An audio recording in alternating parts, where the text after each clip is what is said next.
Let's speak now to Kenyan athletics journalist Elias Makori, who watched the event in Nairobi. Elias, Caroline Rotich's win is a boost for Athletics Kenya after the recent doping allegations. How much is her achievement being heralded?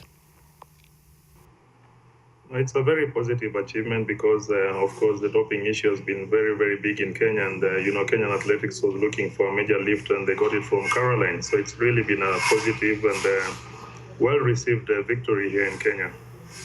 She finished her race with a devastating sprint. How surprised were you with her kick in the final 200 yards? I was not very surprised because I've known Caroline for over 10 years when she started out in Kenya running the road races before going out to US, getting a scholarship to run in the States in university. And she knows the Boston course very well, and definitely it's something she was familiar with, something she had planned very well, so I was not surprised at all. Ethiopia's Lelisa Desisa won the men's race for the second time. Where does that rank in the long list of great Ethiopian marathon runners?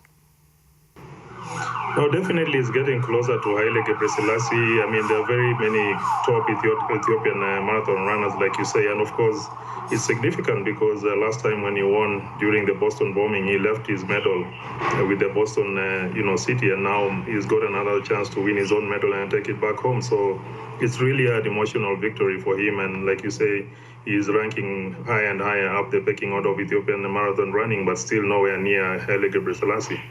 You watched the marathon with some Kenyan athletes. Were you able to gauge the mood among Kenyan athletes around the doping fury?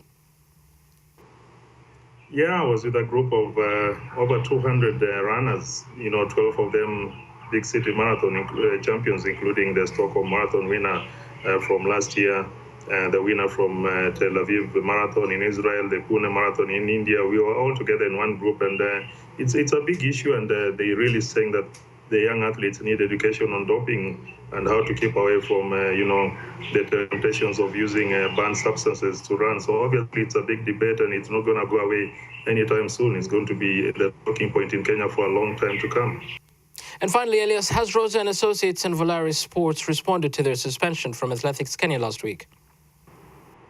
Well, incidentally, just a short while ago, I got a call from Volaris Sport from Arjen van der Veen, who's, of course, working with Gerard van der Veen. And they say they're compiling their defense. They really want to take it carefully, but of course, it's going to be a dirty legal battle. Rosa himself already said, I spoke to him, and he said that he's taking legal action. He wants to defend his name, the name of Rosa Society, and so is Gerard van der Veen and Volaris. So it's going to be an intricate battle, and we're just seeing the beginning of it. Elias Makori, thank you for speaking to Sports News Africa.